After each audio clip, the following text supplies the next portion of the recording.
Now, as that investigation continues from the NTSB, people in Tusky Valley are pulling together to support one another.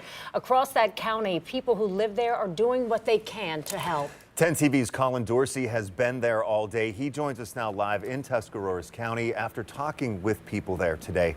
Colin, what can you tell us?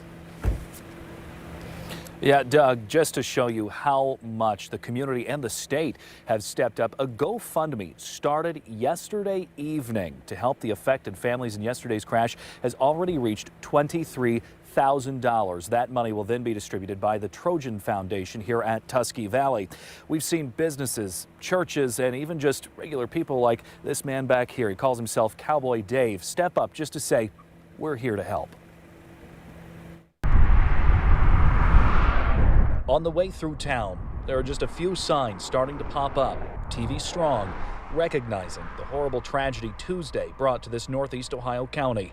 But when you get to the school, these photos make it impossible to not be reminded of what happened. 6 photos for the 6 victims. My first setup last night, I wasn't sure. Out front of the school, as the cars drive by, the hat goes up.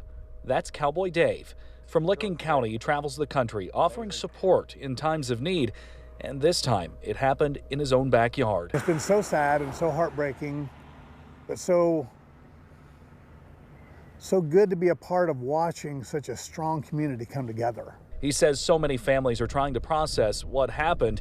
He's just there to show that someone cares and to lend a shoulder. A young man pulled in last night, about 5:30, and I could tell you it's awful young. And he zipped in, slid, and pulled right beside me. Nobody was in this whole parking lot.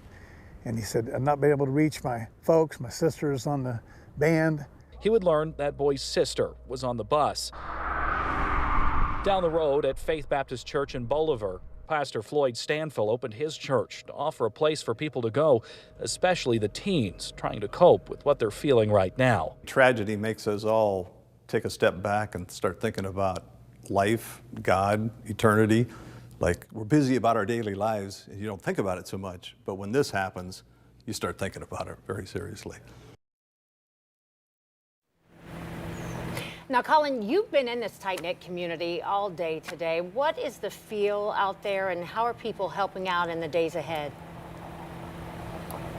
Right, I think one thing to note is that, yes, yesterday, last night, we had that vigil, but in the days following, like tonight, there's still that need to have a place to go to grieve together. For example, Faith Baptist Church in Bolivar, they're opening their doors at 6:30. They're having their normal teen and youth programming, but they say, hey, our doors are open to anyone who just needs a place to go, to pray, to chat. And then also in Zor, the Church of the Holy Trinity, they're having a prayer mass tonight at 6:30. Anyone is welcome to attend that tonight. Canal Street Diner in Bolivar is also planning to serve up food to staff and students here at Tusky Valley in the coming days and weeks, and also take up a donation. 3 of their employees were on that bus yesterday. There are just so many people affected by yesterday's tragedy. It's hard to list everything that people are doing just to say, I'm here, how can I help?